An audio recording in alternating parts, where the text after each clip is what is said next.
prophétique, atmosphère de miracle, atmosphère de bénédiction. Nous te louons pour la présence des anges. Nous te louons, Seigneur. Il y a vraiment quelque chose qui s'est ouvert et je sens vraiment une atmosphère libre, une atmosphère bénie, une atmosphère vraiment où Dieu va parler aujourd'hui à vos cœurs. Et je loue le Seigneur et je bénis le pasteur Louis pour l'opportunité qu'il me donne de pouvoir vous exhorter. Si vous voulez vous asseoir.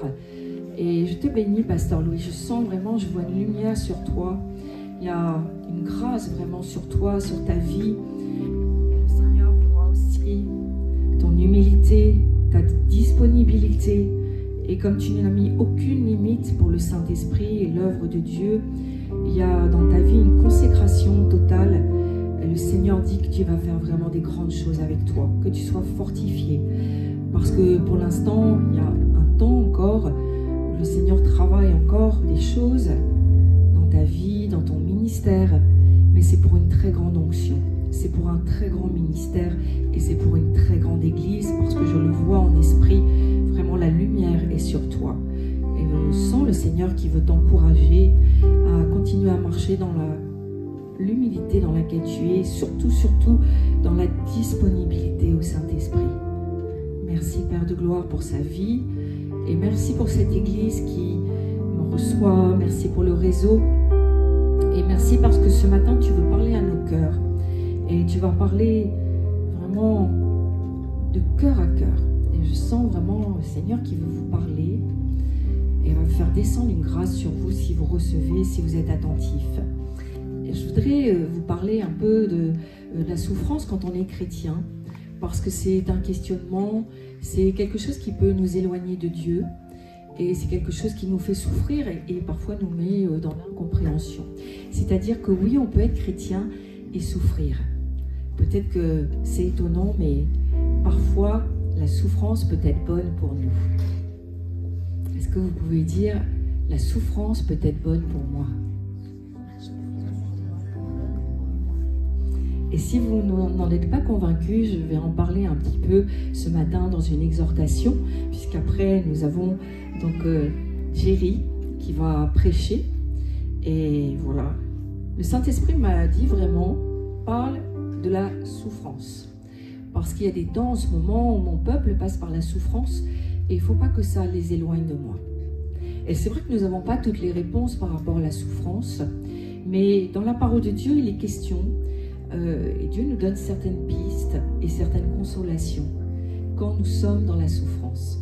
La souffrance peut venir de beaucoup de choses, parce que nos corps sont affectés, nos âmes sont affectées, nos esprits sont affectés, parce qu'on n'est pas là où on voudrait être, parce qu'on est frustré, parce qu'on se sent malheureux. Et 2 Corinthiens chapitre 1, verset 3 nous dit « Béni soit Dieu, le Père de notre Seigneur Jésus-Christ, le Père des miséricordes et le Dieu de toute consolation, qui nous console dans toutes nos afflictions, afin que par la consolation dont nous sommes l'objet de la part de Dieu, nous puissions consoler ceux qui se trouvent dans l'affliction. » Il y a un mystère. Alors que nous sommes dans la souffrance, Dieu dit que tu connais la souffrance et l'affliction, et ce que tu connais va amener en toi comme une compassion, je dirais un puits de compassion, quelque chose qui va faire que tu pourras toi-même consoler les autres. Je crois que dans nos vies, on n'a pas envie de ça. On s'est dit, moi je veux bien consoler, je veux bien prier pour recevoir la compassion pour les âmes. Mais il y a un chemin sur lequel le Seigneur veut nous emmener quand nous sommes ses enfants, c'est quelques afflictions, quelques souffrances. Parce qu'à travers ces souffrances, ces frustrations, il nous emmène effectivement pour consoler les autres. Et il n'y a pas de raccourci. Nous le voyons avec la vie de Jésus. Je crois que nous ne passons pas toute notre vie dans la souffrance et dans la douleur. Et ça, c'est faux. Et ce n'est pas le projet de Dieu pour nous. Mais je crois qu'il y a des événements, qu'il y a des circonstances dans notre vie où, effectivement, on passe par la douleur, par la souffrance. Mais ce n'est pas une souffrance qui sera éternelle. Ce sont des saisons comme ça. Et on ne va pas souffrir toute notre vie. C'est la première des consolations et des espérances. Mais cette souffrance, elle existe pour un temps. Et dans ces temps de souffrance, d'incompréhension, de frustration, Dieu nous dit qu'il nous promet de nous consoler. Et c'est notre espérance. Parce que si nous avions les mêmes souffrances sans Dieu, je crois que certains pourraient plonger dans la dépression, dans la désespérance, et pourquoi pas parfois dans le suicide. Mais l'apôtre Paul, qui passait par des souffrances extrêmes, il dit qu'en fait, être consolé, et je me suis posé la question, je dis Seigneur, mais c'est quoi quand tu nous parles de ta consolation? Et en fait, c'est l'apôtre Paul qui en parle le mieux parce qu'il est passé pour le ministère dans des souffrances extrêmes et il nous explique que être consolé, c'est recevoir la force, c'est recevoir les encouragements et c'est recevoir l'espérance qui permettent d'affronter ces temps de difficultés et de souffrance. Dieu vient essuyer vos larmes. Et c'est une belle chose, et il nous donne au moment où on a besoin des encouragements, afin qu'on ne soit jamais dans la désespérance, mais qu'on soit toujours dans une forme d'espérance, vers des lendemains meilleurs. Et plus nous souffrons, plus Dieu promet qu'il va nous soutenir. Et chaque épreuve ne doit pas nous éloigner de Dieu. Et moi, je vois des chrétiens, c'est pour ça que je crois que le Saint-Esprit a mis ça dans mon cœur, des chrétiens qui s'éloignent de Dieu parce qu'ils souffrent. Et ils disent, mais moi, je suis venu à Dieu pour plus souffrir. Et force est de constater que je souffre encore. Et qu'ils s'éloignent de Dieu. Ils disent, mais Dieu, tu n'es pas juste. Dieu, tu ne comprends pas ma vie. Et ils se victimisent, ils s'éloignent de Dieu. Et Dieu dit, plus tu souffres, plus je vais te soutenir. Plus je vais t'amener de l'encouragement et je vais t'amener de l'espérance. Et chaque épreuve nous prépare à mieux réconforter ceux qui font face à l'adversité. On doit voir ça comme un sujet futur de ministère de compassion.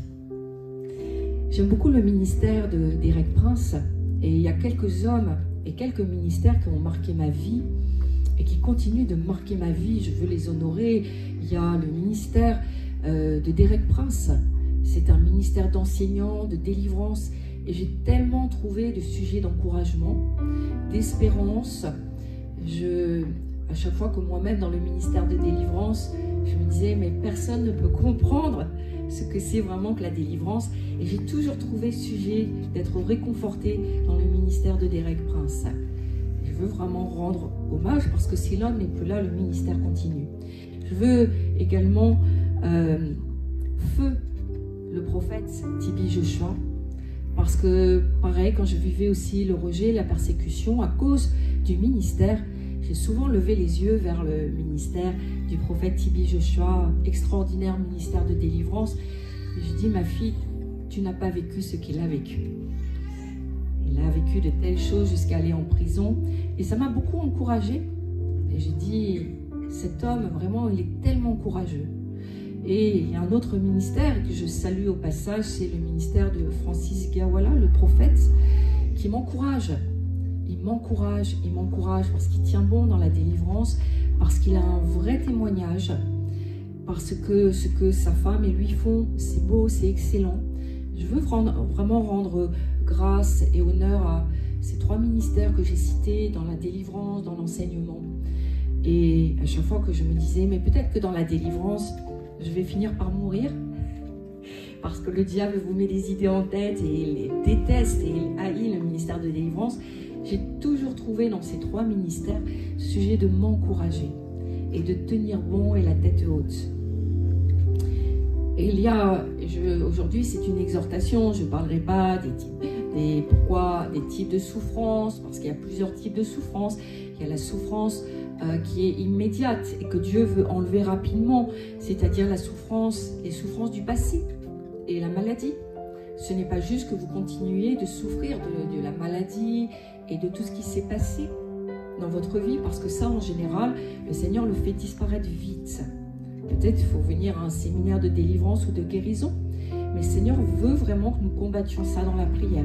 Et il y a les souffrances que Dieu peut utiliser, et vous avez prié, nous avons prié, et Dieu n'a pas enlevé la souffrance. Dans certains domaines, force est de constater que la souffrance, elle est toujours là, et c'est dur. Elle fait partie de nos vies, elle amène un poids parfois dans nos vies Et c'est difficile de continuer à aimer Dieu, à servir Dieu, à être fidèle à l'Église, parce qu'il y a cette souffrance que Dieu n'enlève pas. Et ce n'est pas un manque d'onction ou de consécration. Ce n'est pas parce que tu ne pries pas comme il faut, ou tu ne fais pas ce qu'il faut. Ça fait partie des souffrances que Dieu ne va pas enlever pour un temps. Et il n'exauce pas. Et tu pries et tu dis, mon âme est tellement en peine. Seigneur, ôte la souffrance par rapport aux enfants peut-être, qui nous fait tellement souffrir, parce que nous, on voudrait des choses pour les enfants, et nos enfants ont pris des mauvaises voies, et ils ne sont pas au Seigneur. Il y a toute cette souffrance, parce que les âmes ne sont pas sauvées. Et cette souffrance-là, le Seigneur nous demande de les porter. Pour un temps, le Seigneur nous demande de les porter, parce qu'elles sont utiles, elles servent à Dieu pour nous parler, pour nous changer, vous voyez, pour nous modifier, pour nous garder avec le Seigneur en intimité. Elles sont utiles à Dieu. Et parfois, c'est vrai, je pense que vous êtes comme moi, j'ai dit, Seigneur, cette souffrance, je voudrais tellement que tu l'enlèves. Me réveiller un matin et que cette souffrance ne soit plus là. Et Dieu laisse. Et on se remet en question, on dit, est-ce que je ne prie pas de la bonne manière? Est-ce qu'il y a des choses que je devrais faire et je ne fais pas? Mais Dieu nous dit non, elles me servent. Elles me sont utiles dans ta vie, il faut que tu acceptes de les porter pour le moment. Parce que Jésus lui-même a appris l'obéissance à travers la souffrance. Il a appris l'humilité à travers la souffrance. Et Dieu va toujours, il y a un point dans nos vies, comme un talon d'Achille, je ne sais comment, je ne parle pas de l'écharpe de Paul, je vais y venir, mais quelque chose qui nous blesse sans arrêt, nous humilie, et plus on prie, et moins le Seigneur l'enlève. Et puis la dernière forme de souffrance qui est liée vraiment au service pour Dieu, qu'on doit accepter, c'était les souffrances de l'apôtre Paul pour le ministère. Lui avait un très beau et extraordinaire ministère d'apôtre. Il a vécu des souffrances liées, ce qu'on appelle les souffrances du ministère. La solitude du ministère, l'incompréhension quand vous êtes dans le ministère, le rejet, l'abandon, toutes ces choses, mais qui sont spécifiques parce que vous servez Dieu. Et que l'ennemi va prendre un malin plaisir à vous humilier, à vous rejeter, etc. Et Dieu dit, il faut que tu acceptes. Première souffrance, nous ne devons pas accepter et nous devons à un moment donné rompre avec le passé, les souffrances inutiles, mais les souffrances de l'âme que Dieu permet un temps parce qu'elles crucifient la chair, elles sont intéressantes pour Dieu. Et les souffrances du ministère, on doit les accepter. Chaque ministère n'aura pas les mêmes souffrances. Chaque ministère est différent, chaque vie est différente. Et nous allons avoir une écharde. Le pasteur Louis a son écharde. J'ai mon écharde dans la chair. Et puis d'autres ministères auront leur écharde, qui ne sera pas la même. Et parfois, ça m'est arrivé de prier en disant, Seigneur, je n'en veux plus de cette écharde. Et Dieu m'a rappelé, si je t'en mets une autre, ça peut être pire. Seigneur, je garde mon écharde. Au moins, je la connais. Et vous savez, la souffrance, de toute manière, elle doit... Quand elle est avec le Seigneur, quand on aime Dieu, elle doit toujours nous rapprocher de Dieu. Parce que des moments, je sais si vous avez vécu, mais moi j'ai vécu des moments où je souffrais tellement que j'en avais même du mal à respirer. Et le seul lieu où j'arrivais à être allégée dans ma souffrance, c'était dans mon intimité avec Dieu. Je sentais le cœur de Dieu qui était là. Je sentais que Dieu ne voulait pas forcément ôter cette souffrance, que je devais l'accepter. Mais je sentais que c'était ce lieu d'intimité, le seul endroit où j'avais envie de rester parce que ça me soulageait. Et nous devons y réfléchir. La souffrance ne doit jamais nous éloigner de Dieu. Vous savez, il y a des temps dans notre vie où il y a des béquilles qui partent et ça fait mal. Mais Dieu va enlever tes béquilles. Et je te le dis de façon prophétique. Peut-être Dieu a déjà commencé, mais ça fait mal et ça fait souffrir. Et tu ne comprends pas, mais c'est le moment sans tes béquilles d'apprendre à te tenir droit. Si Dieu enlève les béquilles, c'est pour que tu te rapproches de lui. Mais il est en train de le faire. Et si tu as commencé un service avec Dieu, c'est sûr il est en train d'enlever tes béquilles. Que tu ne sois pas déstabilisé. Apprends à te tenir droit. Apprends à marcher dans la dignité. Ne pleure pas devant les hommes, ça ne sert à rien. Pleure devant Dieu. Il y a des souffrances qui font souffrir l'âme. Il y a d'autres souffrances qui font souffrir l'esprit. Et il y en a d'autres qui font souffrir le corps. Et je ne sais aujourd'hui, mais je sens peux sentir les souffrances de certains, je vous le dis vraiment.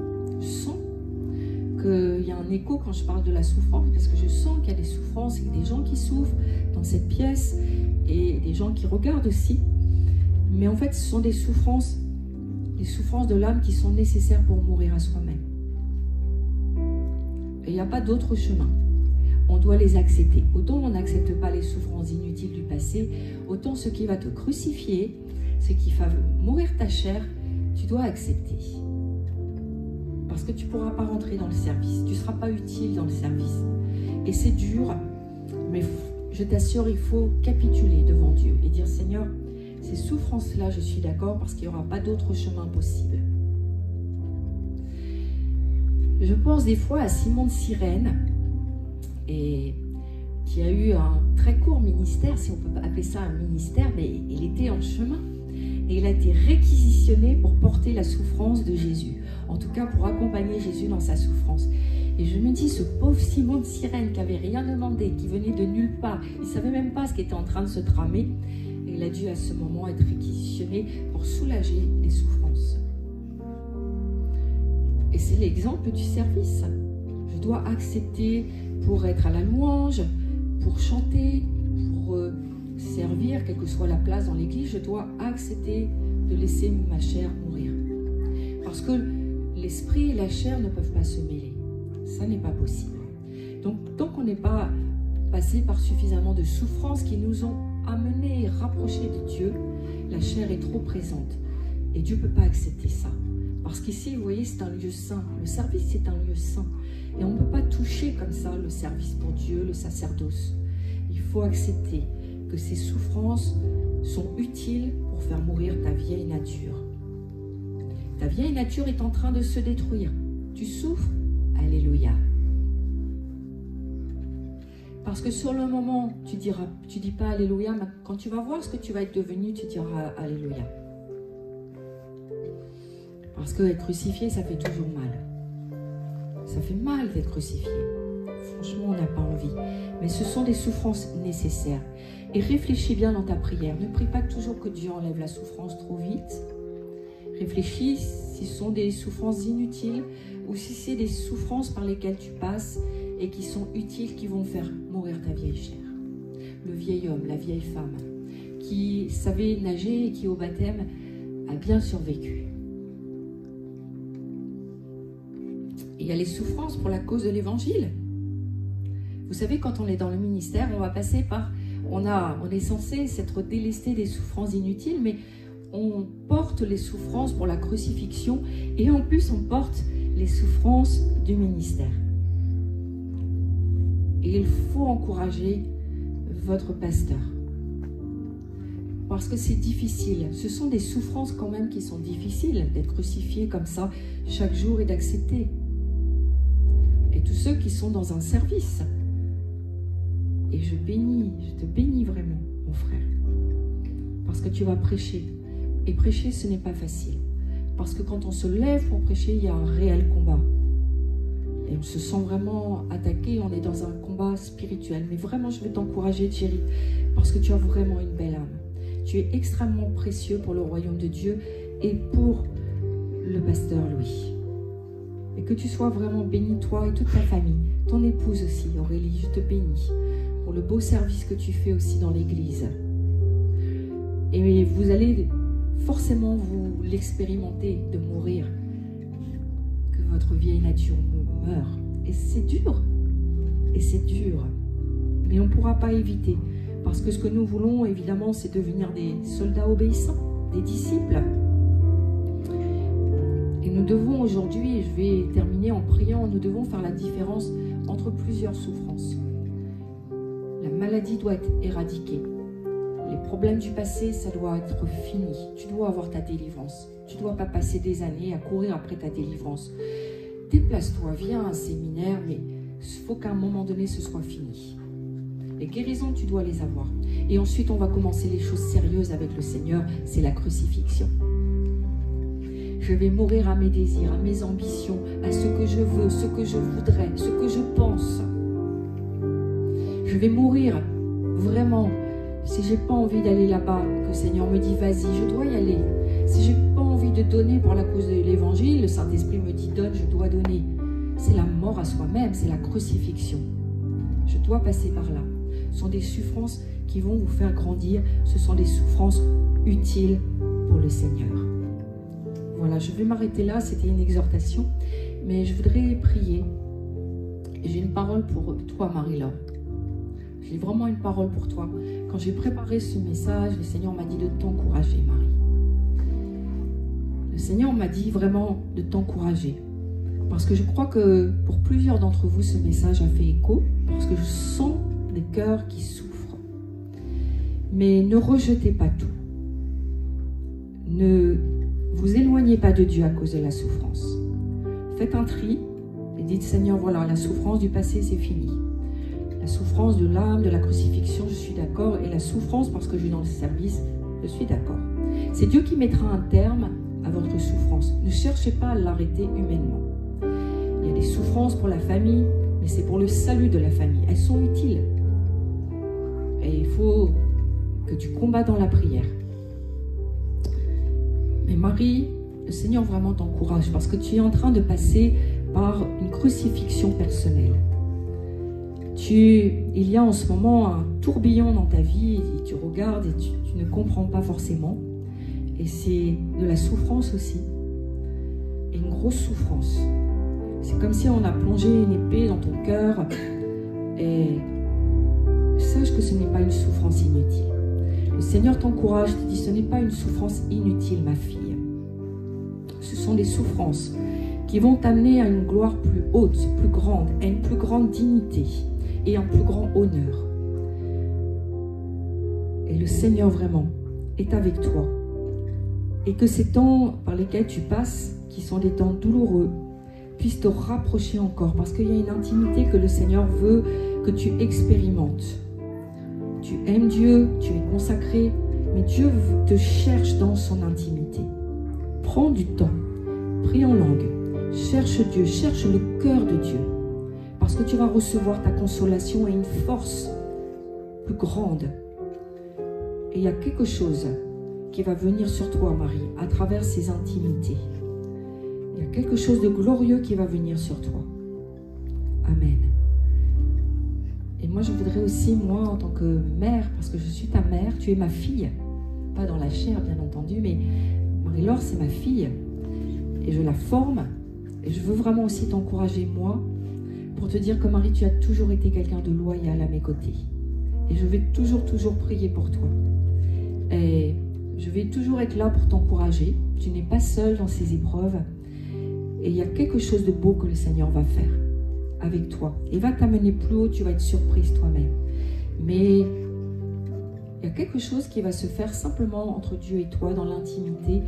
Et tu dois accepter ces temps en te disant que Dieu a permis et c'est Dieu qui arrêtera quand ce sera le bon moment. Amen. Soyez bénis, soyez encouragés.